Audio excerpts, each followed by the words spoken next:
ప్రణవి, ఈ back biting, back stabbing ఎవరైతే చేశారో తర్వాత వాళ్ళతో మళ్ళీ మాట్లాడుతున్నావా? అండ్ దెన్ ఎవరైతే మ్యూజిక్ డైరెక్టర్స్తో అలా చెప్పారో వాళ్ళని కనీసం వెళ్ళి కలిసి, sir you heard something wrong about me, actually this is what it is అని చెప్పే ప్రయత్నం చేసావా? నేను చేయలేదు.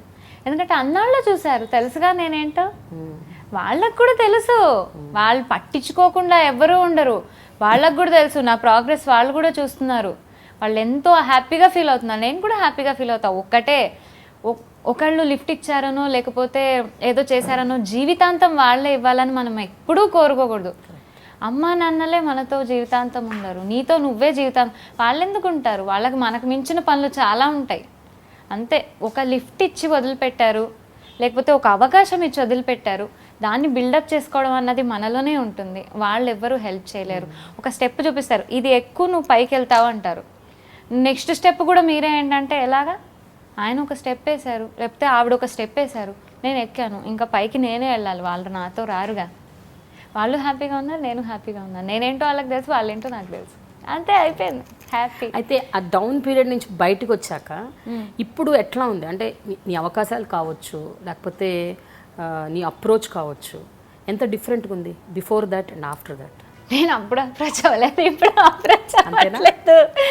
కాకపోతే అప్రోచ్ అంటే నేను అనేది నువ్వు అడగటం అని కాదు, ఆఫర్స్ ఒక చోటుకి వెళ్ళినప్పుడు నీ అప్రోచ్ ఎలా ఉంటుంది? కొంచెం ఏమన్నా ఇప్పుడు ఆ డిప్లొమసీ, ఆ లౌక్యం నేర్చుకున్నావా, లేకపోతే ఇంకా అలాగే? లేదు, వెళ్ళడం, పాట రాసుకోవడం, పాడేయడం, వచ్చేయడం. కాకపోతే ఏంటంటే దేవుడి దయ వల్ల చెన్నై వర్క్స్ కూడా ఇక్కడికి పంపించి, మ్యూజిక్ డైరెక్టర్ లేకపోతే మ్యూజిక్ డైరెక్టర్సే పంపిస్తున్నారు. ఆ అమ్మాయి పాడి పంపించేస్తుంది, కరెక్షన్స్ ఏమీ ఉండవు అని చెప్పి హ్యాపీగా పంపిస్తున్నారు. నేను పాడి అక్కడికి పంపిస్తున్నాను. I'm very happy with my work. I'm very satisfied with my life. నాకు తిని ఉన్నాడు, ఏమైనా పర్లేదు అన్న ఒక సాటిస్ఫాక్షన్ నాకుంది. సో ఇవి వచ్చినా రాకపోయినా నాకు పెద్ద ఫరక్ పడదు. కాకపోతే పెళ్ళయ్యాక అమ్మాయికి పెళ్ళైపోయింది, ఆ అమ్మాయి పాడదంట, ఆయనకి ఇష్టం లేదంట మా అమ్మాయి చేత పాడించడం, ఆయనకు చీప్గా ఉంటుందంట అని చెప్పిన వాళ్ళు చాలామంది ఉన్నారు. బట్ రీసెంట్గా నేను యువన్ శంకర్ రాజా గారికి పాడాను, ఐఎమ్ హ్యాపీ. సో ఇది మాత్రం కంటిన్యూ అవుతూనే ఉంటుంది వెనక నుంచి, some form or the other. అది ఎప్పటికీ ఉంటుంది. నాకు ఏమనిపిస్తుంది అంటే, మీరు నన్ను నా బ్యాక్ వెళ్ళి మీరు మాట్లాడుతున్నారంటే నేను మీకంటే ముందున్నట్టేగా. 100% ఆబ్వియస్లీ నేను మీకంటే ముందున్నట్టేగా. తిన వెనక్కి వెళ్ళి చాలా మాట్లాడుతుండొచ్చు వేరే వాళ్ళు, తిని వాళ్ళ ముందే ఉన్నాడుగా, ఇంకే నేను నీకంటే ముందున్నా, ఏమన్నా చేసుకో అంటా నేను. సో రఘు, మీరు అంటే 10th క్లాస్ నుంచి యూ స్టార్టెడ్ ఆఫ్. 10th తర్వాత చదువుకున్నారా లేదా? చదువు మానేశారా? లేదు, కంటిన్యూ చేశారా చదువు? You feel continued? ఇంట్రెస్ట్ లేదు. నేను పెళ్ళి అంటే నువ్వేం చదువుకున్నావు అని అడిగా, సర్టిఫికేట్ చూపించు అని అడిగావా? లేదా అసలు నువ్వు ఏం చదువుకున్నావు అంటే, పెళ్ళి అయిపోయాక కదా బుచ్చి, పెళ్ళి అయిపోయాక ఒక్కసారి అడిగాను. అవును, అంత బాగుంది, నాకు నీ గురించి నాకేం తెలియదు, తిన గురించి చేసేసుకున్నా, నాకు కావాలి, ఇంకా రఘు కావాలి, లేకపోతే మిస్ అయిపోతాడు, అందుకని పెళ్ళి అయిపోయాక నువ్వేం చదువుకున్నావు అని అడిగా. అంటే నేనేం చదువుకోలేదన్న. చదువుకున్నా, ఓకే సరే ఓకే.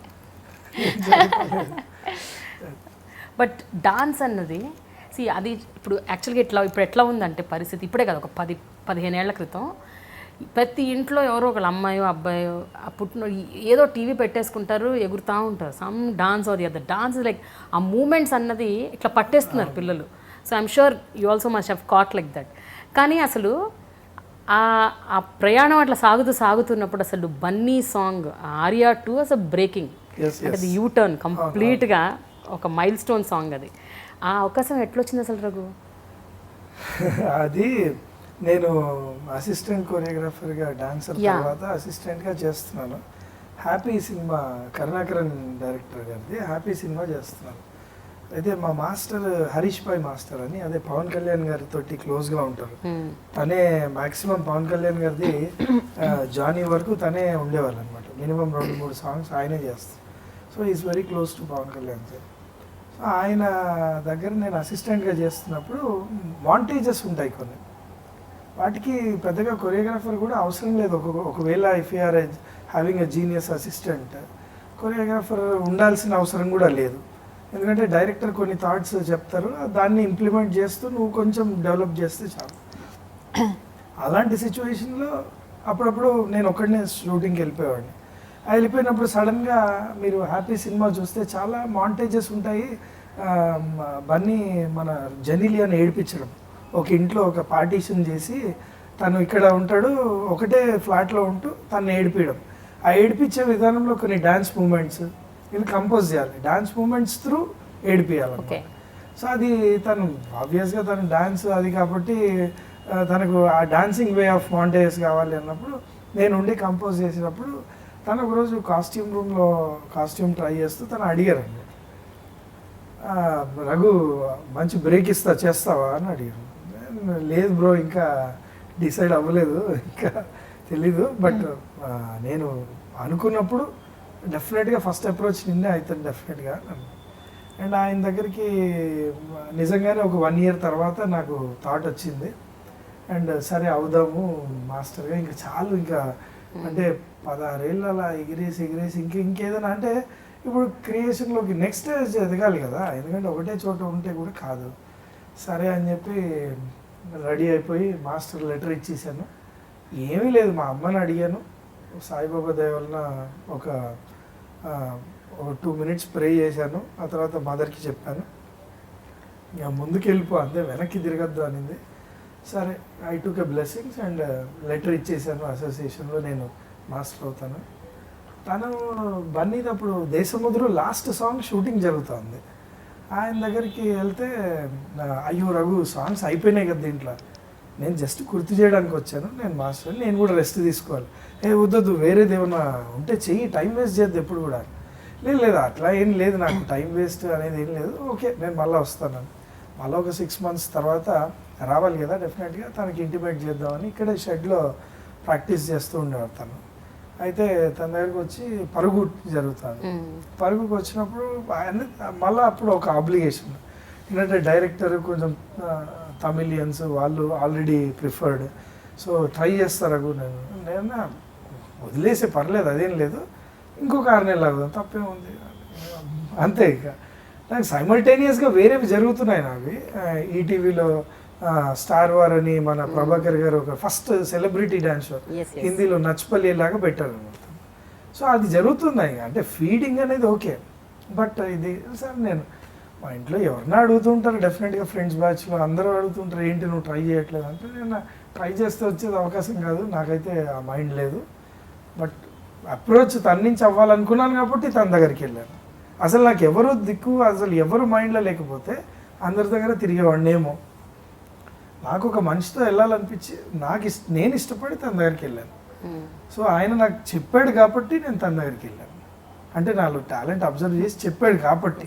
సో నాకు నచ్చింది. సో థర్డ్ నేను ఎందుకో ఫిల్మ్ నగర్ టెంపుల్కి వెళ్ళి ఇలా వస్తున్నాను, స్టూడియోకనే వస్తున్నాను, బన్నీ కార్ కనిపించింది షెడ్లో. అరే ఒకసారి మళ్ళీ వెళ్ళి కలిసి వద్దాం, పరుగు కూడా అయిపోయింది కదా అని లోపలికి వెళ్ళేసరికి బన్నీ రఘు కరెక్ట్ టైంకి వచ్చావు, అసలు ఎక్కడికి వెళ్ళావు ఏంటి అని 2 నిమిషాలు మాట్లాడిన తర్వాత ఇలా ఆర్యా 2 సినిమా సుకుమార్ది అండ్ అదిరిపోయే స్టైల్ ఉండాలి, ఒక సాంగ్ నీకు ఇస్తాను, అసలు చించేసి అది అని తన అన్న ప్రకారమే ఇచ్చాడు పాపం.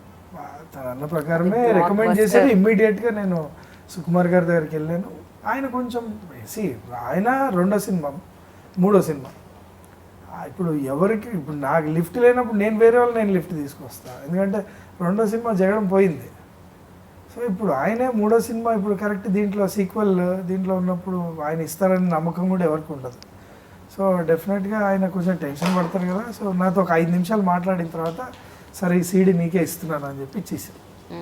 అంటే ఆ కాన్ఫిడెన్స్ లెవెల్ తనకు క్రియేట్ అవ్వాలి, అయ్యింది, దేవుడి దేవుళ్ళనే ఇచ్చారు. నేను ఆల్మోస్ట్ 1 year చేసా ఆ పాట, సంవత్సరం పాటు. అంటే ఎక్కడైతే దానికి అన్ని ప్లేస్మెంట్స్ కావాలి. ఒకసారి ఏమో ల్యాంకో హిల్స్ దగ్గర టాప్లో షూటింగ్ చేయాలని, ఒకసారి ఏమో నోవోటెల్లో చేయాలి. ఇలా చేయాలన్నప్పుడు అన్నీ పెట్టుకొని ఒకటేసారి 6 రోజుల్లో కంప్లీట్ చేసే ఇది కాదు, ఎందుకంటే అంత డబ్బులు స్పెండ్ అవుతాయి. సో అక్కడ ఏదైనా వాళ్ళు సీన్ పెట్టుకుంటే దాంతోపాటు ఒక కాల్ షీట్ నాకు ఇచ్చేసేవాళ్ళు. సో ఇది నేను రెడీగా ఉండాలన్నమాట ఎప్పుడు కూడా. అంటే నువ్వు రెడీ ఉన్నావా, నేను రెడీ, ఎల్లుండి షూటింగ్ ఉంటుంది రఘు ల్యాంకో హిల్స్ దగ్గర, నువ్వు ఏమైనా ప్లాన్ చేసుకో నువ్వు అని అంటే సరే. నాకు సాంగ్ కూడా లేదు, అసలు నేను సాంగ్ మీద చేయలేదు షూటింగ్. సో ఫస్ట్ డే నా షూటింగ్ స్టార్ట్ అయిన రోజు సెట్ తీసేస్తున్నారు, కంప్యూటర్ ఆఫీస్ది సాఫ్ట్వేర్ ఆఫీస్ ఉంటుంది కదా దాంట్లో ఫస్ట్ పని చేస్తూ ఉంటారు సినిమాలు చూసారు కదా. అవును చూసాను. సో ఆ సెట్టే తీసేస్తున్నారు. At any cost you have to do the shoot for 2 days అక్కడే అన్నారు. 2 days కాస్త 1 day అయింది. 24 hours టైం ఉంది. రేపు తెల్లారితే సెట్ పగలు కొట్టేస్తాం. ఆ ముందు రోజు నా బర్త్డే 14వ రోజు November 14th. నా బర్త్డేకి సర్ప్రైజ్ కేక్ కూడా తెప్పించి కట్ చేసేవన్నీ ఆ రోజే స్టార్ట్ అయింది నాది. ఇలా ప్రతిదీ టెన్షనే అనమాట. ఎల్లుండి ల్యాంకో దగ్గర ఉంది, నువ్వు ప్లాన్ చేసుకో. దేవిశ్రీ ప్రసాద్ గారు ఇంత ముక్క పంపించారు, పల్లవి, అది కూడా హిందీలో పంపించారు, తెలుగు కాదు. నా లక్ ఏంటంటే లిప్సింక్ ఉండదు, అన్ని ఫీల్ తోటి రన్ అయ్యేది కాబట్టి లిప్సింక్ ఉండదు. ఇంత పల్లవి ముక్క అది నేను ఊహించుకుంటూ నేను ఏదో చేసేవాడిని, ఎంతసేపు దాని మీద రిపీట్ అయితే ఊహించుకొని చేస్తుంటారు. సో ఇందులో ఒకసారి థాట్, ఇప్పుడు మీకు లిరిక్ వస్తే దాని వాల్యూ తెలుస్తుంది. ఒక లిరిక్ ఉంటే ఆ వాల్యూ తెలుస్తుంది. ఓకే నేను ఇలా ఆలోచిస్తున్నాను, ఏం లేదు అక్కడ, హిందీలో ఉంది అంతే. జానకి తునా ప్యార్ హై, నేను ఎప్పుడు విన్నాను తెలుసా పాట మీకు?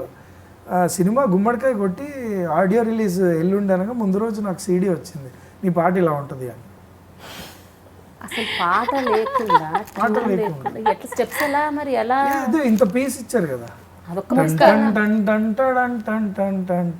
అంతే. స్టార్టింగ్ పల్లవి ఉంటుంది కదా దాని మీద. సో మ్యూజిక్ వరకు ఇచ్చారు అంతే. మ్యూజిక్ 4 లైన్లు, ఐ లవ్ యూ నా ఊపిరి ఆగి, అది తెలుగులో, ఇంగ్లీష్ తెలుగు. దాని బిఫోర్ వస్తుంది కదా, ఉప్పెనంత ఈ ప్రేమకి, అది లేదు. జానకి తునా ప్యార్ హై జానకి తునా రంగ్ హై, 4 లైన్లు అవే. మేరా ఓ సనం ఐ లవ్ యూ, ఇంత ముక్క అది. దాన్ని పెట్టుకొని సంతోషిస్తూ ఉండేవాడు. పాప తెలుగులో వస్తే భలే ఉంటుంది ఈ పాట, ఇలా ఆలోచిస్తూ. అయితే ఏంటో ఇది, ఏంటో జరిగింది, ఏంటో నా లైఫ్లో ఒక మర్చిపోలేని సంఘటన అదే. నన్ను బాధించిన సంఘటన అదే, నాకు లైఫ్ ఇచ్చిన సంఘటన అదే.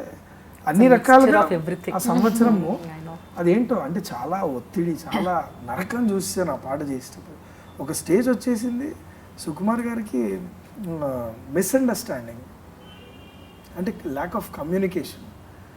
ఒక స్టేజ్ వచ్చేసరికి, సార్ దయచేసి నేను ఇంకా చేయలేని పాట అంటే మీరు నా పేరు వేయకండి, దేవుడు నాకు ఇంతే ఇచ్చాడు అనుకుంటాను, నేను వెళ్ళిపోతాను అని.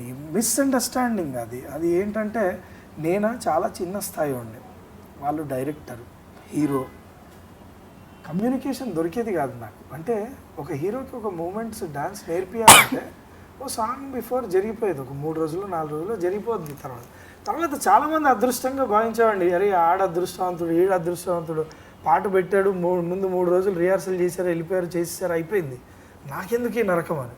కానీ దేవుడిచ్చిన అదే ఫేస్ ఎవరికి ఎంత ఇచ్చాడో నాకు తెలియదు, కానీ నన్ను సంవత్సరం పాటు ఎలా అయితే అనుభవించాను అన్ని ఫేస్లు, మరి ఇవాళ నేను అన్ని ఫేస్లకు తగ్గ రిజల్ట్ 100 times నేను గెయిన్ చేశాను. అంటే ఇప్పుడు ఒక ఆర్టిస్ట్కి నేర్పియాలి, తను స్టార్, తనల్ని నేను ఎలా కమ్యూనికేట్ చేసుకుంటాను. ఇప్పుడు ఒక పెద్ద మాస్టర్ అయిపోతే ఓకే నేను ఫోన్ చేయొచ్చు, కొత్త స్టార్టింగ్ నేను ఎలా ఫోన్ చేసుకుంటాను, ఎలా కమ్యూనికేట్ చేసుకుంటాను. ఒకసారి వెళ్ళి షెడ్ దగ్గర అలా వెయిట్ చేస్తూ ఉండేవాడిని, బన్నీ వస్తాడేమో, వస్తే రిహార్సల్ ఇవ్వాలి కదా.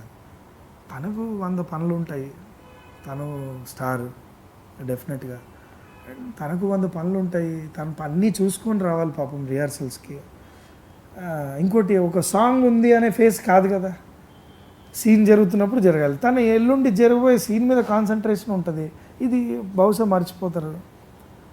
నేనేమో ఇలా వెయిట్ చేస్తూ సడన్గా షూటింగ్ టైం వచ్చేది, లొకేషన్కి వెళ్తే ఆయన సుకుమార్ నువ్వేంటి నేర్పిలేదా రఘు అంటే, నేను నేర్పించడం ఏంటి, అక్కడ ఉన్నాను నేను, పాపం ఆయనకు టైం కుదరక రాలేదేమో అంటే. అది అన్ని మిస్కమ్యూనికేషన్, రకరకాల ఫేసింగ్లు అయ్యాను నేను, రకరకాలు. నేను చెప్పుకోవడానికి చాలా మెత్తగా ఉంటుంది, చాలా సున్నితంగా ఉంటుంది, చాలా బాగుంటుంది. కానీ డైలాగ్ విత్ ప్రేమ అండ్ ప్రేమ గారితో ఇంటర్వ్యూ చేయడం చాలా చాలా ఆనందంగా ఉంది. నీకు ఎలా ఉంది ప్రణవి, చెప్పు? నాకు చాలా చాలా చాలా ఆనందంగా ఉంది. Thank you Prema garu. And watch this exclusive interview of us in dialogue with Prema on I dream.